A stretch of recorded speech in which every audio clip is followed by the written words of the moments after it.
Thank you for being here, and to the people in the web, hola.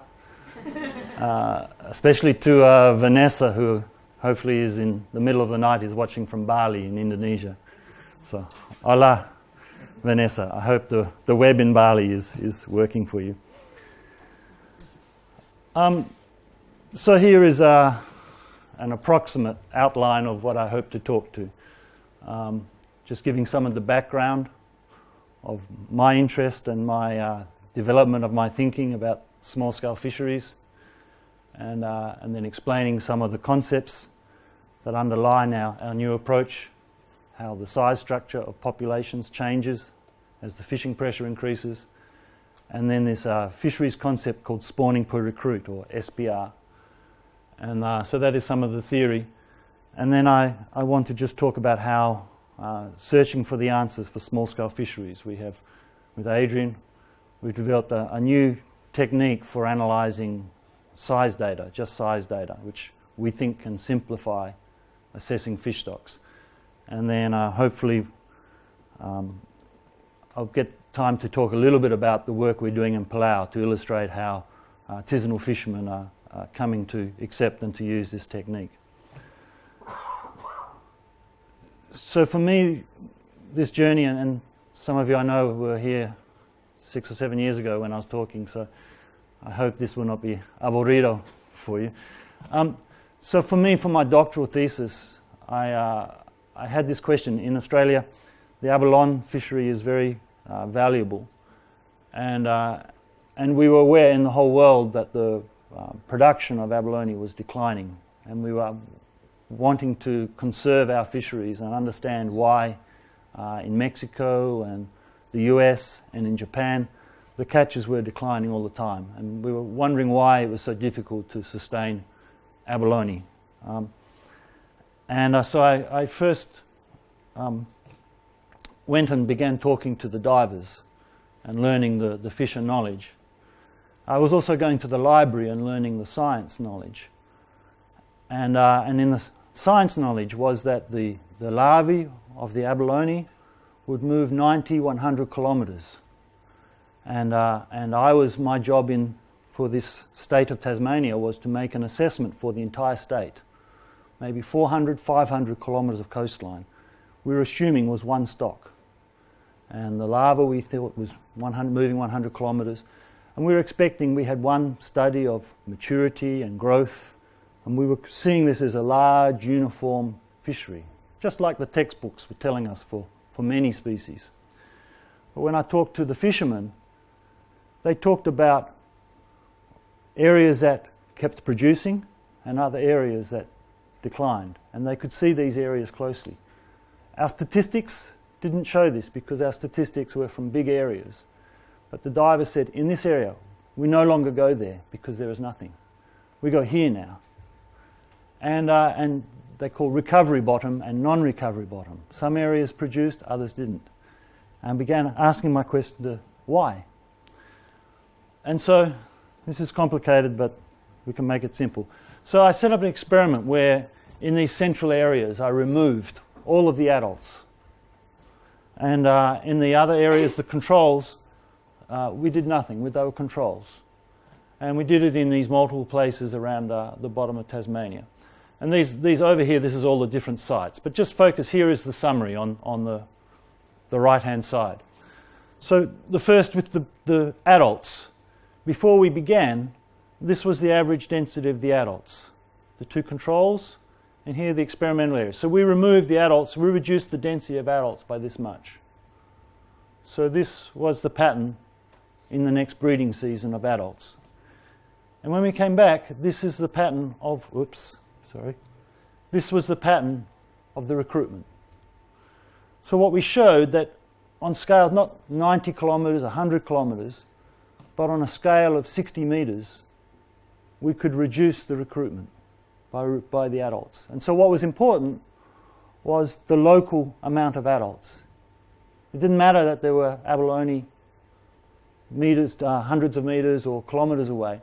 What mattered was the abalone were breeding close to each other and the larvae were staying in the one place. And so we began thinking, this is not one fishery, but every reef is a fishery. And to make, at first we began thinking, well, if the fishermen go everywhere and the abalone breed at the same size and grow the same way, then maybe that the larvae don't move is not so important. But what we saw, so here is a growth curve. This is actually for New Zealand, this information, but we saw the same thing in Tasmania. So here, this is growth, this is age, and 3 different places. Stewart Island in the south, Banks Peninsula in the middle, and here Taranaki in the warm water. And each place has a different type of growth. And for abalone, it is mainly about temperature. In a cool temperature, more nutrients, and they grow. You can see that because where this growth curve bends over is their maturity. So very different size of maturity. And what I'm showing here, this is the legal size. You can only take the abalone above a certain size. And so what you see is these populations here are totally protected. This report concluded, in this area, Taranaki up here, there is no commercial fishery, but there is a recreational fishery. This report concluded that in Taranaki, the recreational fishery is entirely illegal. The Bahoil Taye. But because this is the area that I was commercial fishing, mainly down around here, I know that all of these places, it is poor growth. It is small size maturity. If you come into this area, this beautiful area of Rias, and down on the exposed side of this island, Stewart Island, there are growth curves that are way, way above any that are here. And everything you can take. No, even when you fish legally, you can remove all of the adults. And so now this is the scale of maybe 1,500 kilometres. Now come down to this scale. This from here to here is 45 kilometres, and it is right here. This was when I was fishing here commercially. My house was just here, and this is a very, very exposed coastline, and here is very sheltered. And down here, on the exposed shoreline, the size of maturity is very big. And to begin with, we all fished there because it was easy, good catch rates. But after 15, 20 years, we had removed all the adults and all the larvae, and it was dead. The bottom was dead. There is a bay just in here where we used to take 5 tons per year. And in maybe 2001, the last time I went there, we found 5. Not tons, 5. But now, up in here, where we never fished because there were so many beneath the size limit, it was too hard work and not many that were legal sized, they are breeders, but breeding, they're adults, but they're small. And so now, all of the fishing occurs in here. And, but this is one statistical area. So the catch statistics say almost nothing has changed. And so now if we come to this scale here, this is 2 kilometres. And I had a fisherman who was the first fisherman in this area.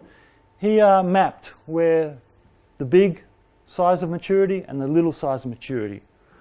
So the white is a small size of maturity and the dark is very large size. And this area, it collapsed because in abalone, we scientists, we worked in the sheltered places, the places where we could work all the time to study growth. And we didn't understand that in the very rough places with the big waves, the size was much bigger. And so we set the legal size limits very low because we didn't understand that the commercial beds were very different. And so typically right through the world, this has happened. The researchers work in sheltered places and the fishermen fish in rough places. And so the size limit in this place, this is Western Australia, but it was the same as in New Zealand and the same in California. So the fishery collapsed just down to these white places.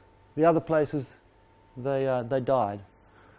And in this area here where we worked with the fishermen who made these maps, they began to use not the legal size limit, above the legal size limit, and different size limits. And slowly they brought this area back so that now it all produces. And it was these experiences which began making me think how complex these natural phenomena, the natural, particularly shellfish. But over time I began, as I worked on other assessments of deep water fish and sharks and lobsters, many species, not at this small scale of abalone, but at larger scales, I began to see this same complexity. Areas where fishermen would stop fishing because now there was nothing there. And always you hear fishermen say, oh, they have moved to another place. The fishermen have moved, not the fish. The fish are gone here, and now you must fish there if you want to fish. And I began seeing it. At first I hoped this was just a problem of abalone. But now I believe it is, at different scales, a problem for many, many species. You know, the lobster biologist used to believe that the lobster in the southern hemisphere, the larvae, would travel right around the world for 18 months and settle back in their places they hatched. And then in the early 1990s, one fisherman found a lobster species that was only on 2 seamounts off Chile. And the lobster biologist went, no, they cannot go all the way around the world and find 2 seamounts. And so now there's been a genetic study done. And sure enough, they find the lobster species, they're staying within maybe 100, 200 kilometres of the adults. And nature has gears and complex mechanisms in the ocean that the biology takes advantage of to remain close to home. And so I think if we conceptually, for all species, so here I'm showing the idea of this is the distance that animals are travelling through their life, and this is the proportion that travel. And I think that all species at different scales, for evolutionary reasons, they maintain long-distance dispersal, because as the environment changes, as habitat is lost, the sea levels rise, they must always be able to find new places. You must have colonisation. But it is like us. A few people move a long way, but most people stay close to home. And so when it comes to managing, I think we biologists, it is more exciting to look at the longest tag movements. How far did the animal, the record, what was the record? It is not so exciting to think about the average distance moved or the distance that most animals move in 1 or 2 years. But this is the scale that the management has to happen at. And I think when we look across all the species, over the last 20 years, we have been revising our estimation of what this distance is to smaller and smaller. You know, with tropical reef fish, we used to wonder how they could leave the atoll and go out in the ocean, and then how could they find another atoll? But now we know that if you take an area 400 by 400 metres, 60% of the larvae settling came from this area in the first place. They went outside the reef and they found their way back to this atoll and back to where the parents were. With the clownfish, more or less 30% of the clownfish coming to an anemone come from those parents. So finding, like the salmon, we know the Pacific salmon, not only find they go to the Bering Sea for 3 years, they not only come back to the river and the stream, they come back to the gravel bed that they hatched in. And so everything is more smaller and more complicated than we thought. And so for me, this is the challenge. I call it the tyranny of scale. That our management is still happening over hundreds of kilometres in most parts of the world. I think here in Galicia you're a bit different with many of your fisheries, and I think you are leading the world. But for me, this is the challenge that we face globally. That we are, in many places we are now starting to collect our data at a smaller scale, maybe on kilometres or tens of kilometres. But in the case of abalone, the challenge is really to how to do things at the scales of metres and tens of metres and hundreds of metres. And when I first came to this for abalone at the end of my doctorate, I was just very depressed because it seemed to me that working for the government, I could never do this. I could never collect the information I needed or make the number of assessments. It was so complicated and so expensive. And so it came to me that, from talking to some abalone divers, the only way this could work was to make it less of a fishery and more of a garden. It should be like grapes or vegetables, and people should look after their own areas and learn their own areas and learn what is the size of maturity here and look after their own self-interest. And the government should have a different role than telling the fishermen exactly what to do. So, looking around the world and realizing more and more that maybe not at the scale of meters for abalone, but for coral reef fish at the scale of kilometers and 5 kilometers, and for lobsters at the scale of maybe 100, 200 kilometers, at different scales, we still had this problem that there were many, many more fisheries and fishermen and fishing communities than the few governments. You know, in government we are small, taxes are rare, and the governments would rather spend the money on schools and hospitals and military. They're not so interested in fishermen and fish and shellfish. And so it seemed at first, I was just very depressed that there was no way this could be done.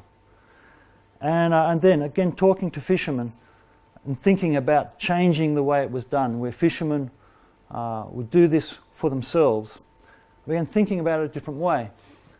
And it occurred to me that the problem we were facing actually had similarities to the problem that the Chinese government, when they took control at the end of the Second World War, and they wanted to stabilize their country, they knew from Chinese history that the revolution always comes from the countryside, from the peasants, as the communist government themselves came using the power of the peasants.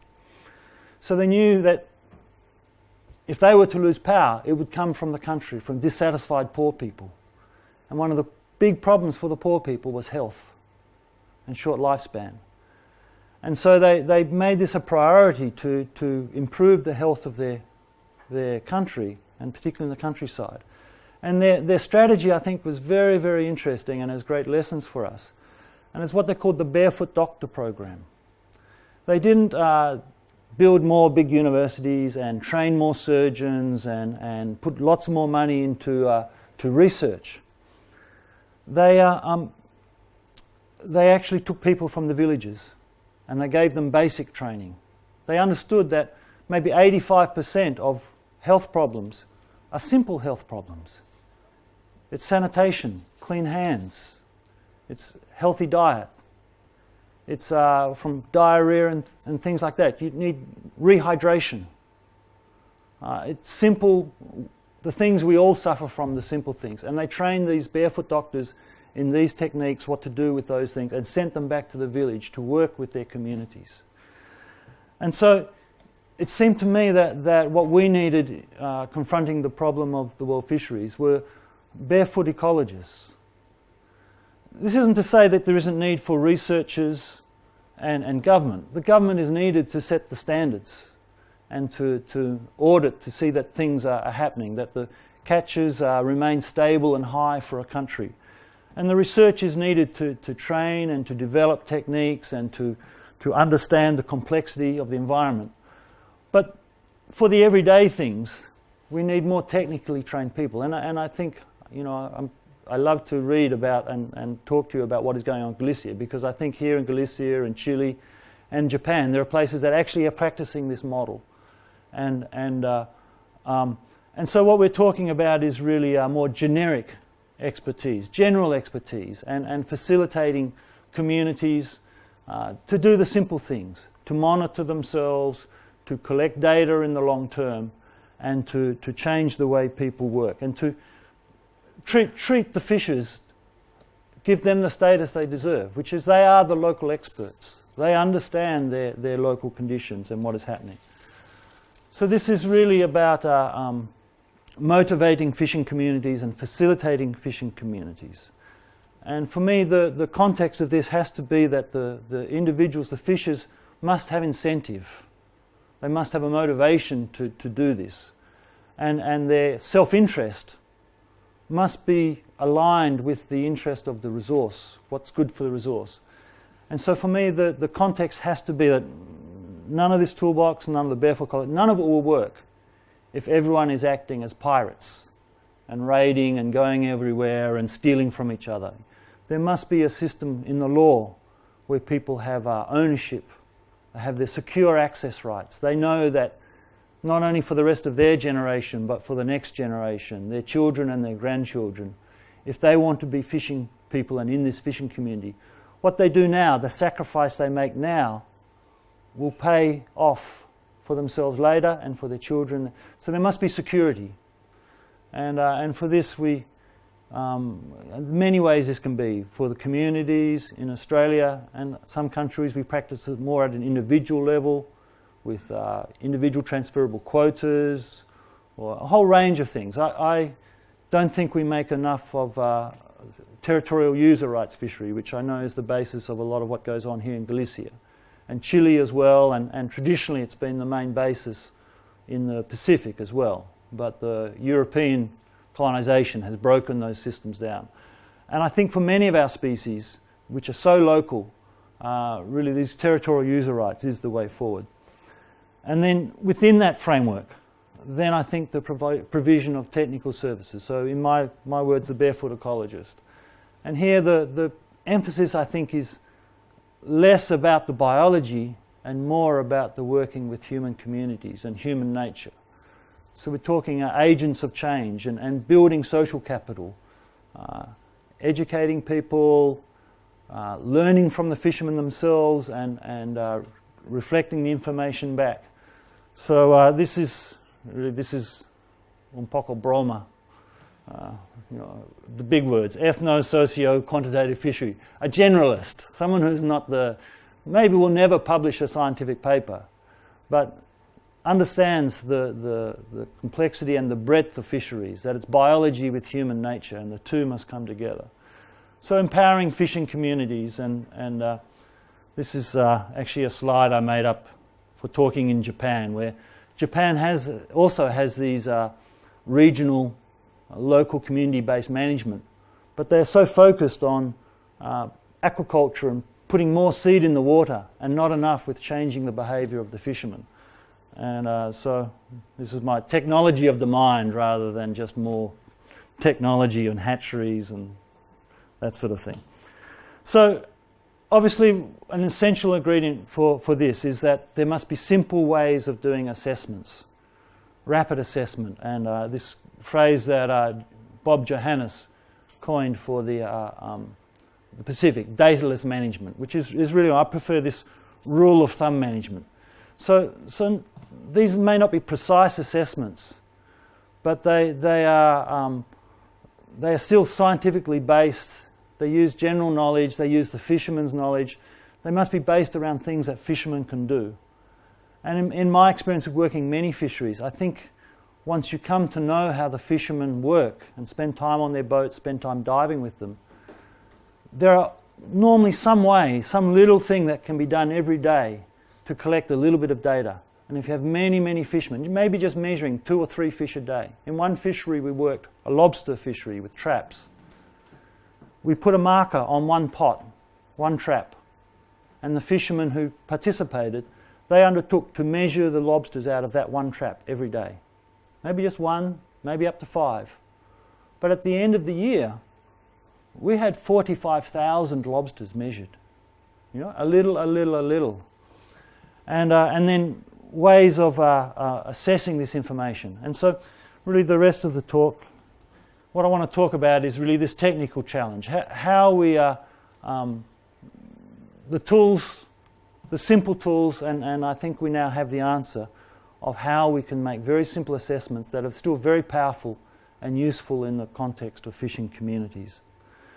So before going on to that, I want to just make sure everyone has a couple of basic theoretical underpinnings, some underlying concepts.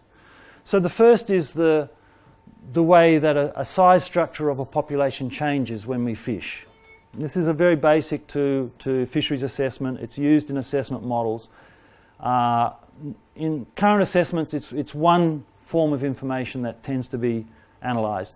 In our technique, it is the main, really one of only two types of information we use.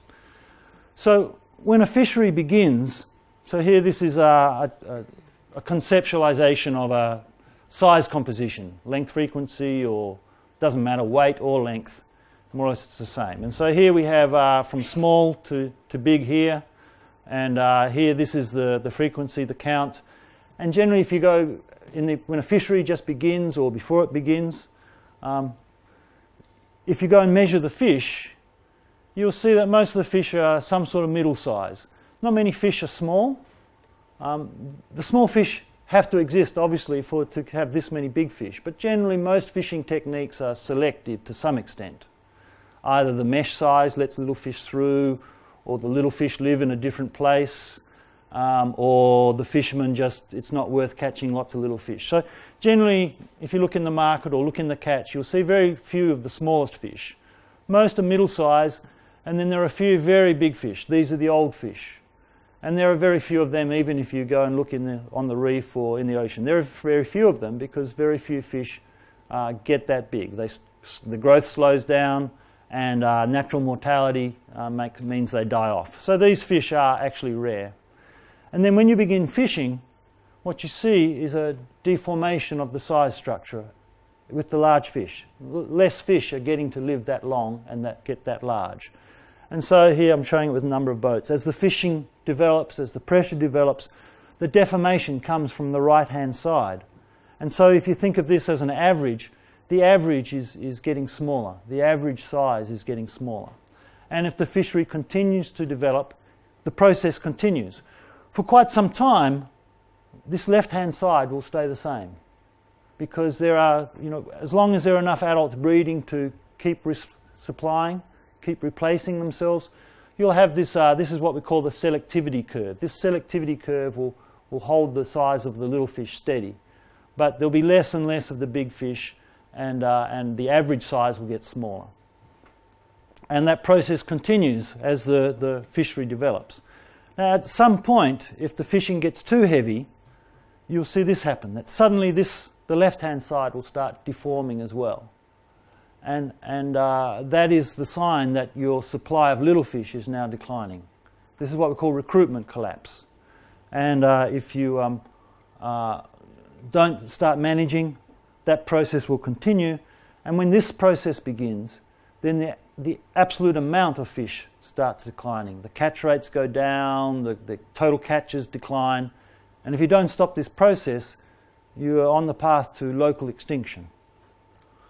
So, in assessment terms, what we're interested is understanding how much spawning is happening in the fish that you have left.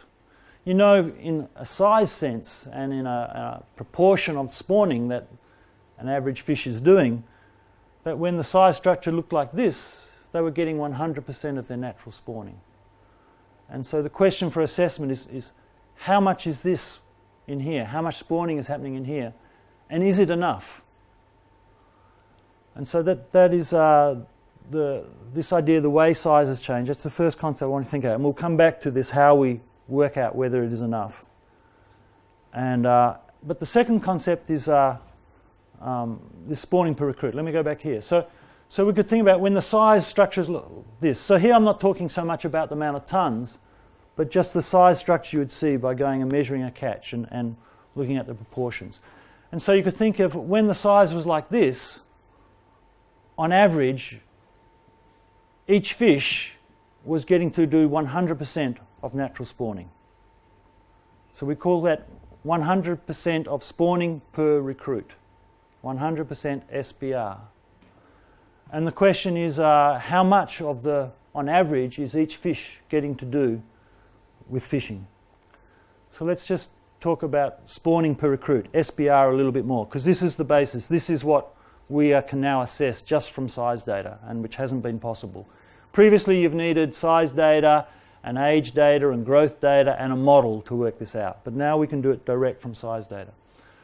So this is a definition here from Walter Martel, that this concept SPR has had many names and has many names.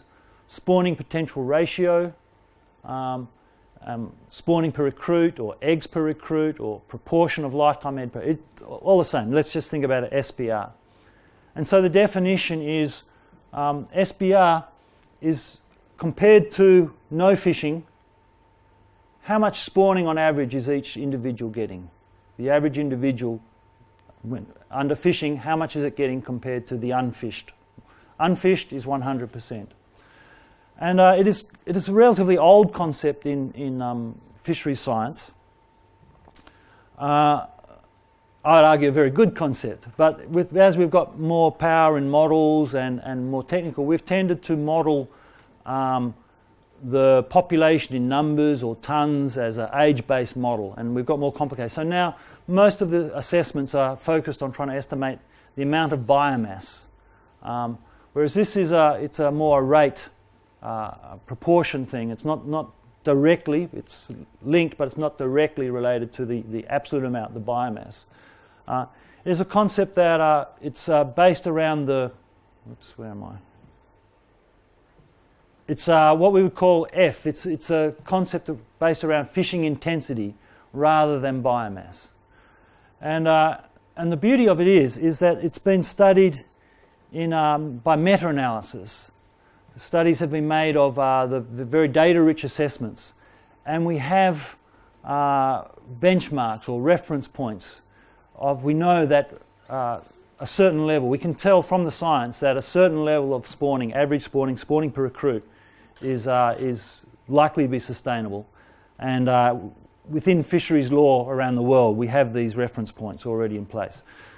So let me try and give you another picture of what we mean by this spawning per recruit.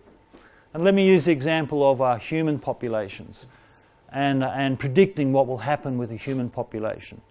So the complex, expensive way of doing this that most of our nations use is through the census, where they try and actually, every 10 years or 5 years, they actually try and measure how many people are in a population.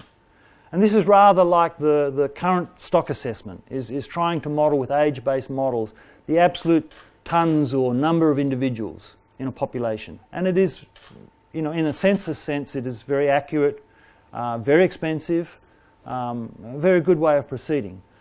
But a simpler way of doing it is just to do a simple survey of how many children each couple are having. And we know that if on average every couple is having 2.1 children or more, around about 2.1 the populations are stable. And so the problem with Europe, or one of the problems for Europe at the moment, is that less than on average couples are having less than 2.1, and so we're seeing without immigration the populations will decline. And above 2.1, so in countries through African countries and less and less, but Asia, but some Asian countries, we're having more than 2.1, up to 5 or whatever. And so there we can predict that the populations will grow. So in this way, we cannot actually say how many people are in a population, but we can feed back to fishermen what is going to be likely to be the future. And so the important concept here is replacement level. So there is a point where we think it divides between a population that will increase and a population that will decline. And so I want to make a parallel to SPR, that SPR is in some ways similar to this. But you're in the human situation, possibly on average, I don't know what 100% of breeding potential is. Maybe it's 10 children per couple or something like that. I'm not sure of that number.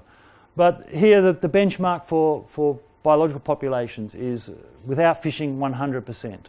And so we know from meta-analysis that the replacement level is somewhere around about 20%. In fact, the species are different. Sharks and things like that with a limited number with a defined number of offspring every breeding, they could well be quite a bit higher than 20%. And we know that some of the very productive teleosts, it may be as low as 10 or 12%. But across the meta-analysis, let's just think about these numbers. Around about 20% is the replacement level. And in international law, unless you have a well-developed stock assessment, they generally tend to say this is the reference point you should use. You should not, this tends to be called a limit reference point. You should not go below 20% SPR, because then you are putting your fishery at risk of decline. And for most, in fact, the proxy for MSY is between 30 and 40% SPR, and the proxy for MEY, maximum economic yield, is about 50% SPR. So we have these reference points, and this is the concept that we are using. So let me now just go back to the story of how we evolved this idea, and coming back to the idea really came slowly from working with divers and abalone. And so it was actually the diver. I don't know if you remember that map, the small scale map with the black and the white. It was that diver who mapped that area for me that told me that stop worrying about size and look at the shell of the abalone, and you can see what is immature and you can see what is mature. And then if you want to manage, then you mustn't take all the adults. You must leave mature adults everywhere. And so he had a formula in his head that every time you stopped at a place, you must look for yourself what's mature, what's immature, and you must leave at least 30% of the adults in each place, regardless of what the size limit was. And I realised at first I thought, nah, this isn't scientific. But then I went back to my own biology and I saw what he was saying, that the abalone, they are, when they're immature, they hide under the rocks in crevices. And so their shells, they're flat and they're skinny, and they have no growth on them. They have no fouling, no epiphytic growth. But as they mature, they come out from the rocks so they can join the breeding aggregations. And their shells become fat and round, and the light lets the epiphytic growth go. And so you can see the adults and you can see the juveniles.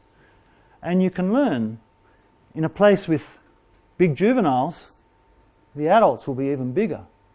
And you shouldn't use the size limit, because then you can remove all of the adults and all of the juveniles. But in other places, the adults are small and the juveniles are even smaller. And there you can either use a size limit, or sometimes there's nothing up to the size limit.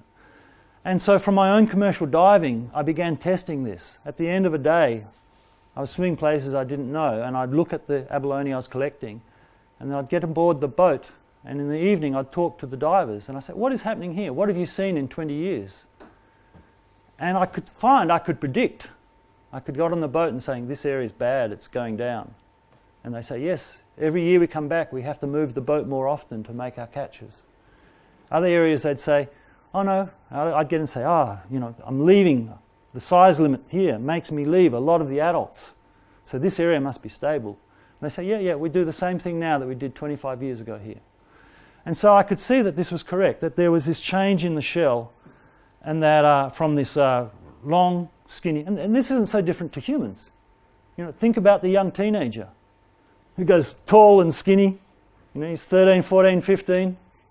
Maybe he's just becoming mature, but hopefully he doesn't have any children yet. And then by 25 they're starting to get shoulders, and by 35 gordo. This is just what you say. So there is this period here. So this is the range. So these are abalone that I took out of one cave. They're all from exactly the same place. And these ones here were right back in the cave, and these are, these ones are sitting in the open. These are full out.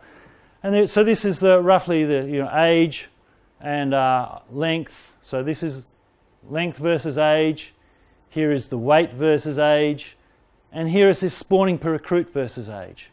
And so we worked out that we could see that here at this size, just as they were beginning to mature and the growth curve, these are the animals here. And then and here, up here, these are the animals that are starting to have done most of their spawning before we catch them. But the very exciting thing is here, there is this period here, just from when they mature, where every year they are doubling in weight. And this is true for all species, that from the time they mature through to the first few years of their adult life is the time they gain weight the fastest. They gain weight very, very rapidly, just as they mature. And so there's a great benefit here for fishermen. You know, when you get to the point where there's no breeding, then you begin recruitment decline and collapse. So you must avoid this point. But by this time, the catch rates are low, the fish are small, they're not so valuable. There's a great benefit to work with the fishermen to preserve enough breeding, because then every animal is heavier, 2 or 3 times heavier on average. And it's very, very quick. Normally, if you can just delay, in this case, if you can delay from catching every abalone on average at 5 years old to catching it at just 7 years old, there's a 250% weight gain to be had on average in just 2 years. So, and the time is different, animals grow at different times, but this equation is the same, that from size of maturity to the point where they do maybe 30% SBR or 40% SBR, there is a huge weight gain and a huge gain in catch rates and value of the catch. So anyway, we use this idea, we taught this to divers, and you don't need the detail of this. We just made a simple decision tree about, did they think a catch in an area was declining or going up, or was it stable? And then what did the shell look like? And so from this, just in a workshop, just using common sense, we had these 8 categories of is it very depleted? Was it depleted a long time ago? Is it an area that, back here, number 8, is an area that was never had productivity? And in here about 6 is where we don't do anything because it is good now. And if it's less than 6, then we should either be careful or we should be reducing. Or some of these areas where the size limit was too big for those areas, we should be fishing harder. And so through these assessment workshops, just getting fishermen, teaching the basics, teaching them about what the shell looks like. And what we found was the fishermen were excited by this. Some of them said, I've been swimming for 20 years and I've never understood why some areas go bad and others are good. It's a mystery to me. And now I understand. I'm excited. And over 2 or 3 years, these workshops really gained strength. And after 2 or 3 years, they were starting to say to the government, when we began, they were saying to the government, we don't believe your stock assessment. It's a black box. We don't understand it, and it's wrong. And we don't want our catches to go down. And 3 years later, when they were, for each reef, they were saying, yes, this reef is good, we should keep the catches the same, but this reef's not going so well, we need a little bit less here and a little bit less. And then they would come to the end, and they said, the government's giving us too much catch. We don't have anywhere to put this catch. And so they started asking the government to reduce their total allowable catch, because they were starting to relate to each of their spots and wanting to have the right level of catch. They were wanting to bring back the areas that were bad. And so the government turned around and said, well, we don't want to use our model anymore, and we'll just start setting our catches from what you people, we will watch your process, and if your process stays good, we will just do what you say. And so I published this and about abalone, and the journal, they said, how does this, it's a nice paper, but we want to say something more than just about abalone. How does this apply for other species? And at first I thought, this was my life work. I was happy that I'd solved problem for one fishery, and now they want the rest of the world solved as well. And it made me think. First I just wrote them a few sentences, and they published the paper, and basta. And then after a time, I began thinking of an analysis we could do. But so I'm a consultant, and I only get paid for work that people want to pay me for. And here was this analysis I was thinking of that we could test some ideas, but no one would pay me for it. And it was a bit risky, a bit dangerous. So one summer, I had a student who wasn't doing very much. And so I said, and he wasn't ready to start his PhD, and I was going on holiday, and he was thinking about getting a job. And I said, here, try this analysis for me. And when I come back from my holidays, I'll see how it's gone. And when I came back, I said, do you think I'm crazy? And he said, no, I think there's something in it. So we did this analysis where we got information for many, many species. And we made these models of SBR. So the question we were asking is like with the abalone, we could get our eye in from the size of maturity. We could get our eye that we needed adults this size. And if the little so it seemed to be relative, the amount of spawning seemed to be relative to the size of maturity, or relative to the maximum size. And so we began asking this question, do all the species, are they all the same? You know, is it the same multiple of their size of maturity? Have they all done the same amount of spawning, the same amount of SBR? What is the relationship between SBR and size in a standardized way of size? So we gathered a lot of information from the literature, and we had a very high standard. They had to be very good, very solid estimates. We didn't want approximations. And so for these SBR models, and this is the way that the science has been done, so if you want to estimate SBR, you need these models or even more complex. And so the important, there's growth in there, and there's natural mortality, and there's size or fecundity. So I want to point out, this is a growth equation. There's a couple of, you don't need to understand this, but there's a couple of parameters here that I'm going to come back to and use.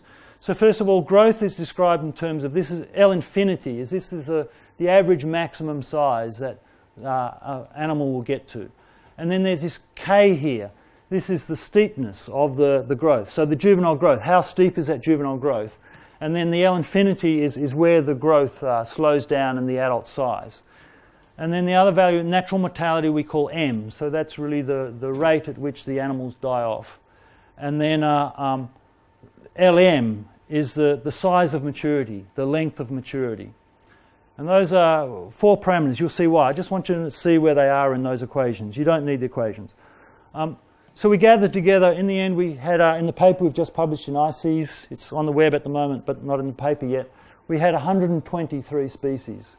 And everything from shellfish to shrimp, to whales, to sharks, to teleos.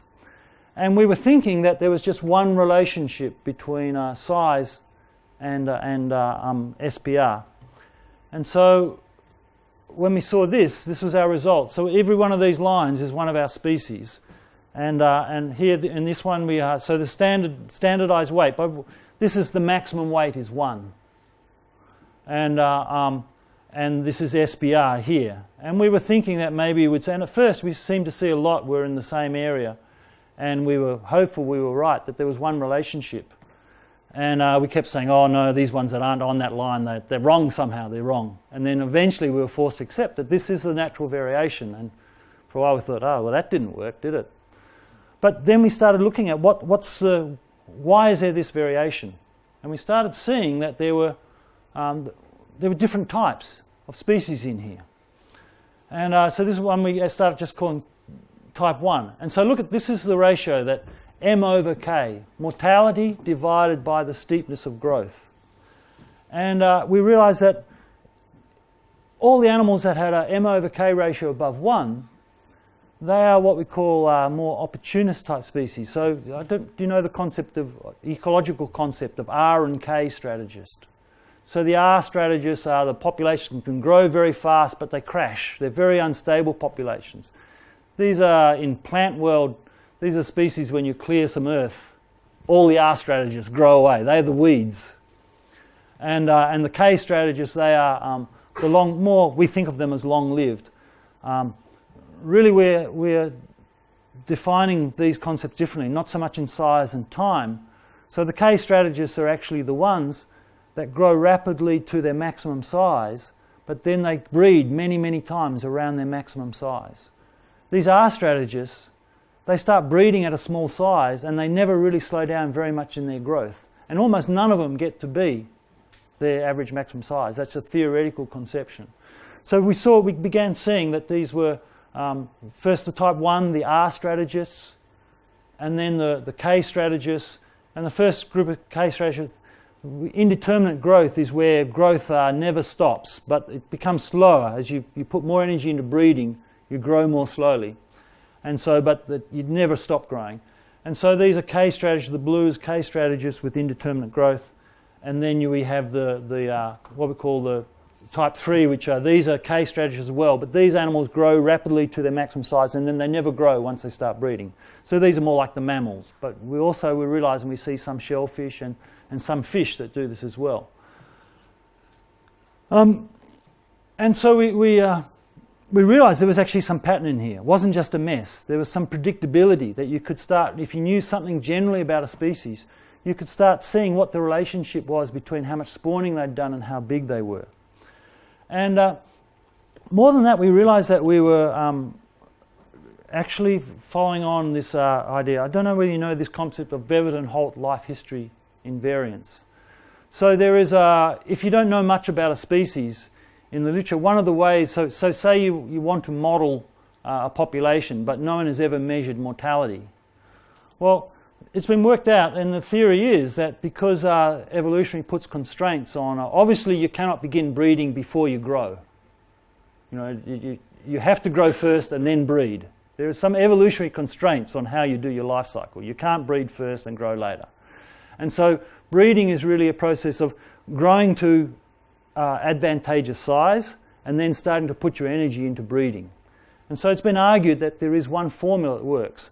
And so that these basic parameters here, M over K and this LM, size of maturity divided maximum size, it's been argued that these have relatively fixed values. And there are a lot of papers trying to estimate exactly what these values are. Well, what we realised, or what Adrian realised, was here, this is this black line. This black line here was the one we were looking for. You know, it is, if you believe this, which most of the literature believes this, and many times people are now estimating M from this formula. They can measure growth and they get K, and then they can say, well, M must be 1.5. I mean, M over K must be 1.5, so M must have a certain value. And what we realise, which other people haven't, is that if you believe this, then every species does the same amount of spawning at the same size relative to their maximum size. And what you see here, though, is it's not true. Species are different. Whether you're an R strategist, you're on one side of this equation, and if you're a K strategist, you're on the other. And this value, this equation, is actually, it's like the average number of children people have.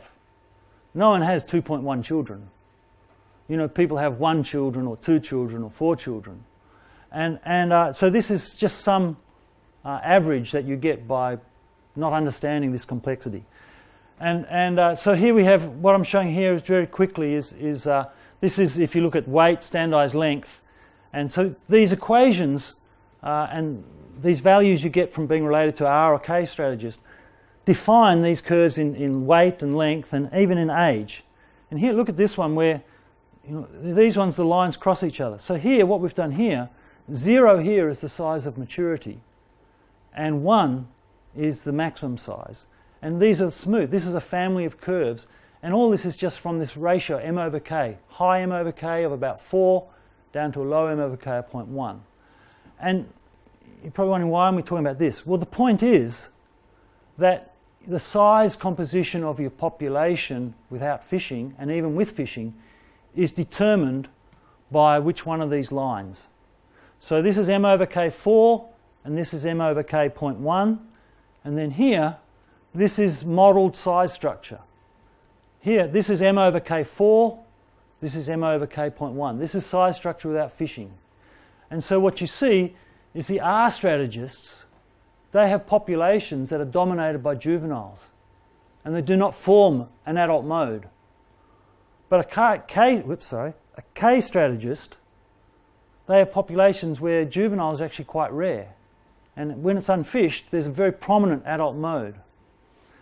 And so here, you know, this understanding what the size structure of an unfished population is like gold when you're doing stock assessment. But we never have that information because no one began studying the species before they started fishing. So here is a way where theoretically we can get back to a benchmark.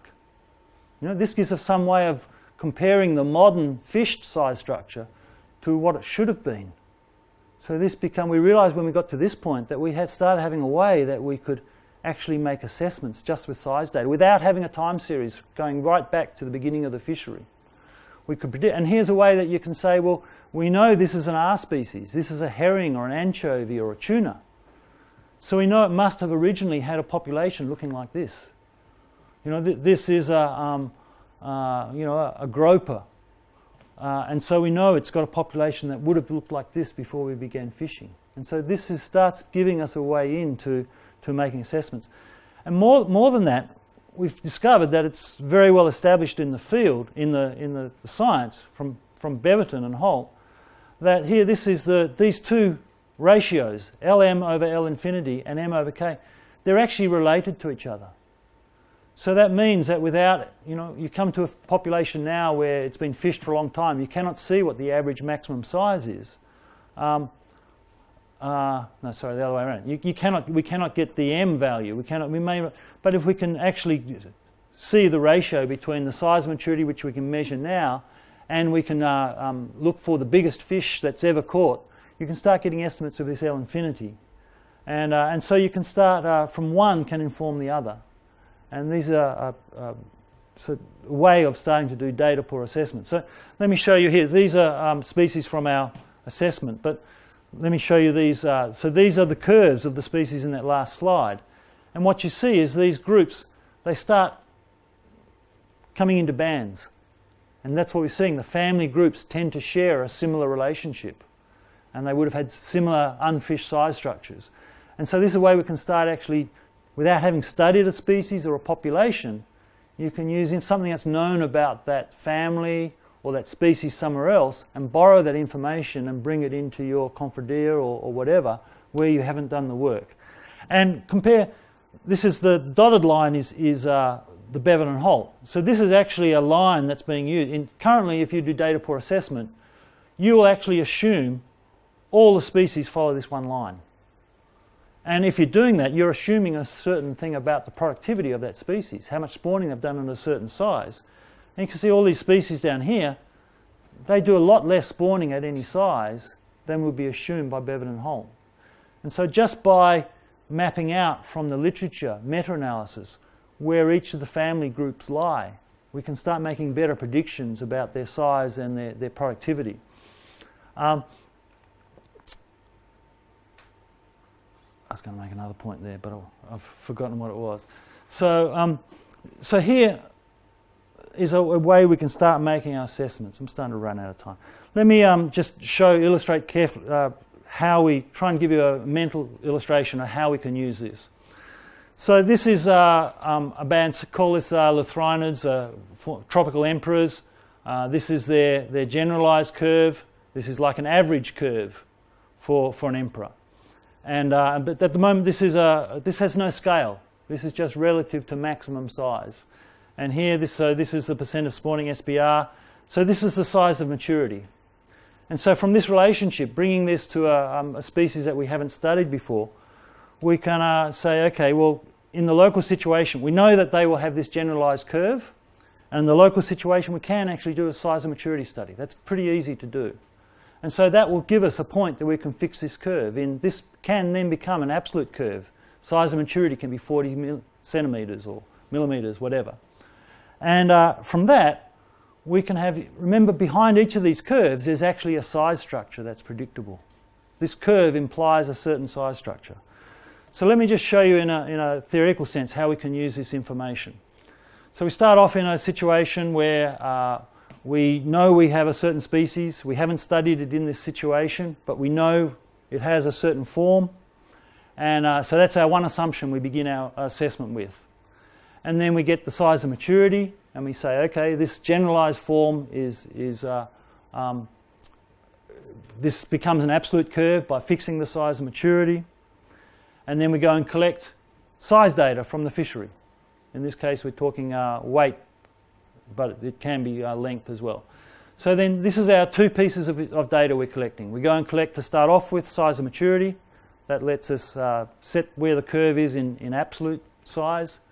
And then we collect our size data from the fishermen, from the market, whatever.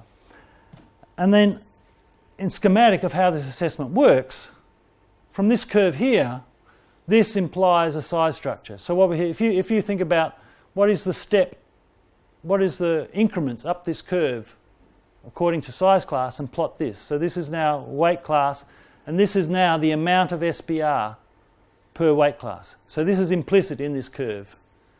And here, this is weight by numbers weight class, numbers by weight class. Well, spawning is generally proportional to adult weight. And so if you convert this curve here just by multiplying the numbers in each weight class by the average weight of that weight class, these curves are comparable. This is the unfished, this is the fished. And then you just need a clever student to work out how you can fit the shapes together. We know this shape here, over on the right, this shape here, this change in shape compared to this is determined by fishing. We can actually model what that is. And so we can fit, with a shape fitting routine, which is what the software have, we can fit those two curves together and compare the shape. We know this is this one here that's 100%, and this is something less. And so in this case, in this example, I think the answer is 27% or something like that.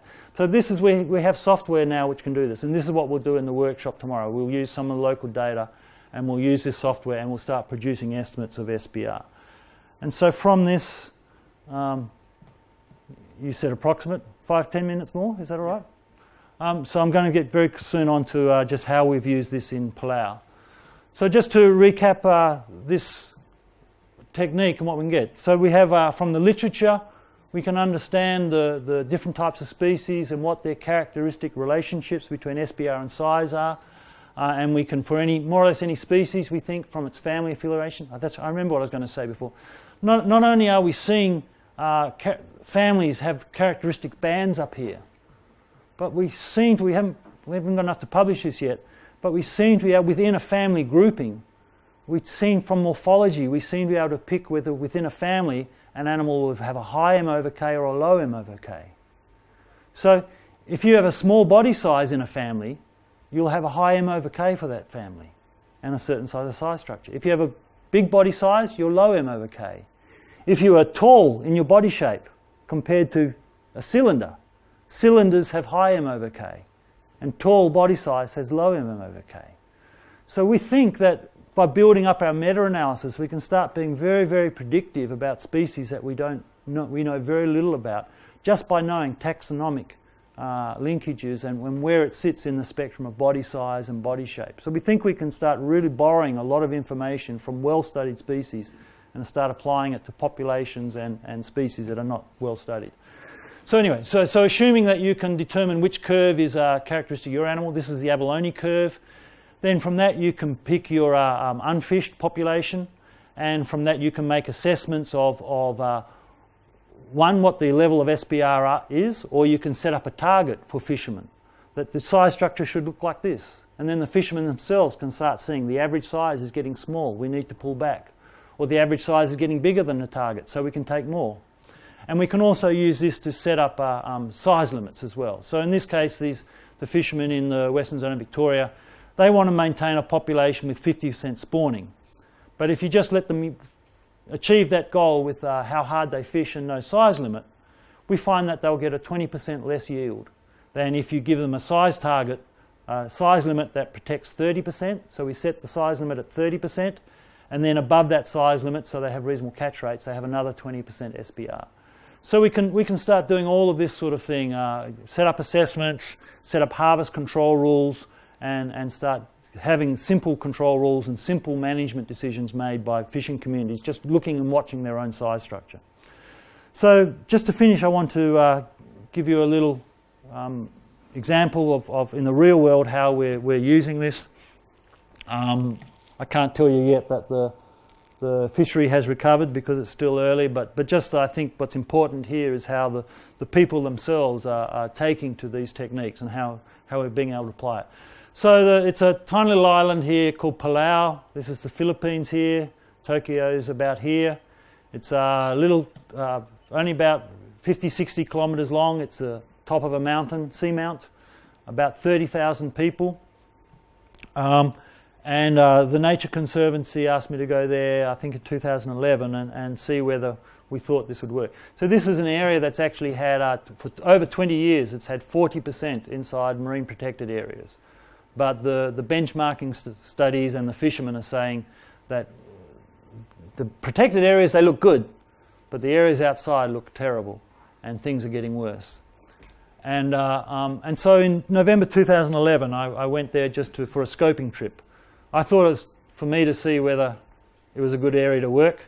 I found out later it was so they could see whether I was a good person to work with. Fortunately, we liked each other's. And we had our first lot of community meetings. They're very basic. People are actually pretty basic conditions, but relatively, for this area, relatively wealthy populations because they have a lot of American money going in, pretty high standard of education. Everyone talks like a marine biologist. They're very, very smart about fish and know everything about fish and fish behaviour and how to catch fish. And unfortunately, since the Second World War, the fishing equipment has just been too good, and they are too effective at catching. And and in the very first meetings we had, they began saying, because we were talking about the shallow reef fish, and we can't measure how much fish they catch. We can't really control how many people go fishing when. And so in terms of management, they came to the fact that they thought they could catch and release when they catch things on hooks because they're not coming from deep. And also the spear fishermen, they thought, could start learning to only shoot above a certain size. And we all agreed that if this approach can't work here, then it really can't work anywhere. So that was a scoping trip in November 2011. And then in August, I went back and they had selected 12 people to do an initial course. And they arranged the selection of people. I mean, let me just backtrack. So the elements I think that really make this work is here. This man here. He's been a fisherman all his life. His name's Noah Idiong. He's been the president or the speaker of their lower house of parliament. So he's a national leader. He was the man who was very instrumental in getting the MPAs in 20 years ago. He's been concerned about the livelihood of fishermen ever since, and he's a national leader. And he's like the godfather of our process. So it's not as if we are outsiders coming in. I'm an outsider, but this is their own process that they are using me as a consultant for. So then we had this workshop where we sat, and we had from a young fisherman and a middle-aged fisherman to this man here, Harper. He's they're all fishermen. They all fish, but they're not just fishermen, if I can use that. 5 minutes more. Yeah, 5 minutes more. And so Harper is a advisor to the governor. He's an ex-science teacher, an ex-headmaster. So we did everything from learn how to measure fish to making the measuring boards. And then we started collecting data, studying size and maturity and size composition. The one thing I hadn't expected was they had no idea what was mature and immature. They didn't even know how to tell that. They know everything about fish, but they didn't know that. And they found that a revelation. We did things very simple. We just simplified things. So we just measured through rather than worrying about standard length or fork length, we just told them to measure through the middle of the fish. And we taught them how to tell what was mature and immature. And that, as I say, that was a revolution. And I think has changed behaviour more than anything. And we also had to set up data sheets in Excel and learn how to...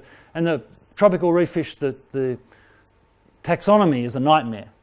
And as well, we have to, because the fishermen are measuring, we have to work in local names. So we have to straighten out local names and scientific names. There's one parrotfish where the juveniles, the females and the males all have different names. And yet, when it comes to blue parrotfish, 4 species all have the same name. And so we're sitting together, working through these issues. And then we started the measurement, started collecting data. Here is one of the best groper fishermen in the country, learning and absolutely amazed to realise that everything he's catching is almost everything is immature. And so at the end of 2 weeks, we had 914 fish measured from 82, I think, species, but a few species which are most prevalent. 5 minutes more. And one of the first things we saw, this is the size of everything we caught. And what I'm indicating here, this is the size of maturity for some of the species. And you're seeing that for many of the species, nothing is getting big enough to be breeding. And what we saw down here, over across, just from this first trip, 61% of what we saw in the catch was immature, had never bred. And the 39% that was mature was only just mature. And really without making any further assessment than this just hit the plough, and they absolutely understood what was going on. And really the The assessments we made with our technique were really for our satisfaction. This simple statistic was one they kept talking about. So we reported back, had a second round of meetings and said what we're finding.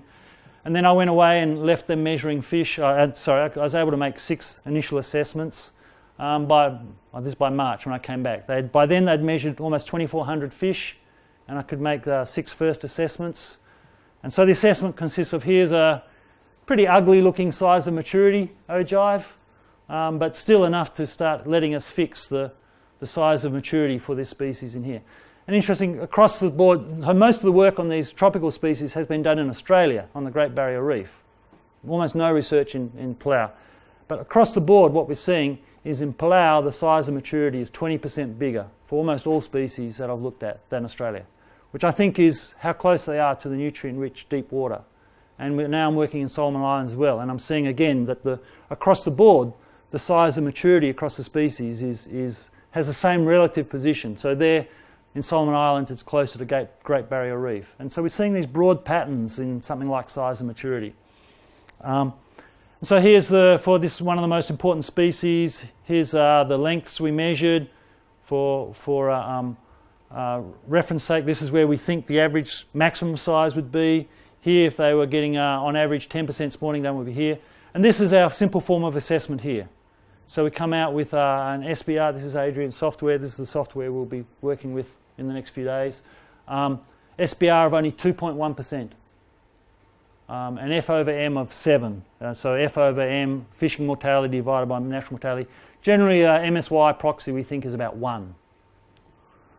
And so, but what the fishermen really aren't that interested. They're interested in that number, but they're not really interested in those graphs. What they're really interested in is these sort of graphs. Just implicit in all that work are these simple graphs between showing the size, they work in inches, and the amount of spawning, and showing, well, you know, this is what they would achieve, and this is what you're achieving now. Whoops, sorry.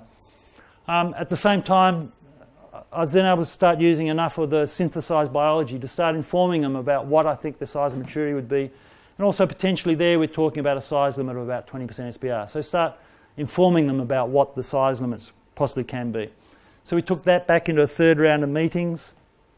And let me just show you a very simple graphic that really the people are relating to. This is the whole village. And you know, we say, well, imagine that it's a garden and you have an empty garden and you want to make it productive and you decide you're going to grow pigs. So you would go to the market and you'd buy little pigs and you'd grow it. And it would make absolutely no sense then to kill it and have a pig feast. You know, what you'd do is you'd have young pigs. And you know, I'm told in Palau that it's normal to have 1 litter, 2 litter, 3 litters, 4 litters, and then you eat your pig. Well, you know, this is just common sense. People get this. And we're just using very, very simple things like just the number of saying, look, 61% of what you're catching is never bred. It's like the pigs. So by June we had 2,700 animals measured, and we started holding high-level meetings with the 2 states we're working with.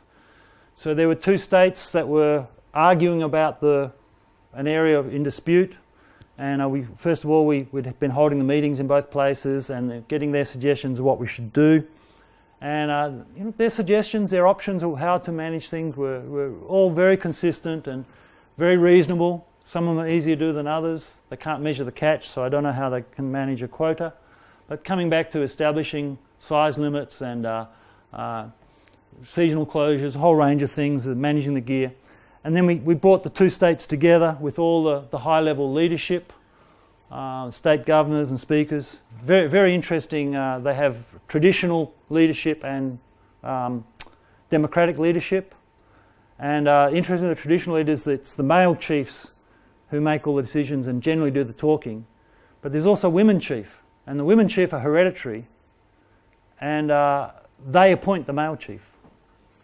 So the male chiefs get to do the talking and make the decisions, but as long as they're doing keeping their appointment from the women chief, who can't be sacked, they can't be.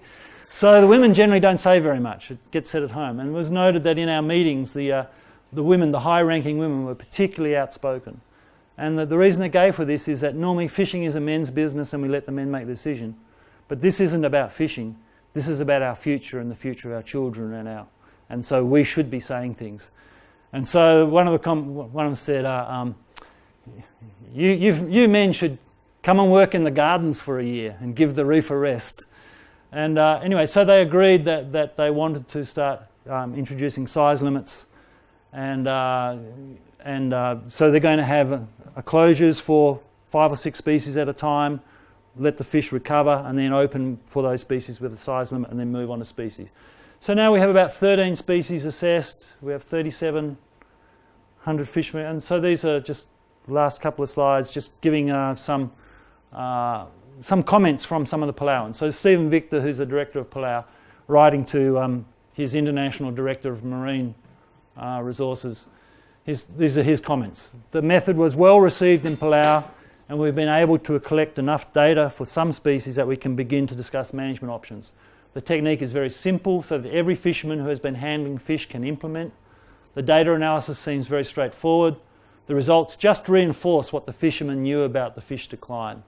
The data just made them understand how the fishing effort is leading to the decline, particularly them understanding that 60% of the fish they are catching have not had a chance to reproduce, and that some of the species are only being allowed to reproduce at 2% of their potential. Basically, they realise they are not giving the fish a chance to reproduce, and if they continue to fish that way, there will be no fish for them. And then I like this comment from Harper, sitting around in a boat talking for a camera. And he said, "We knew the house was burning down, but we did not understand why. And now we know, and there are many things we can do about it." And that's really the end. I think we can go there. Thank you.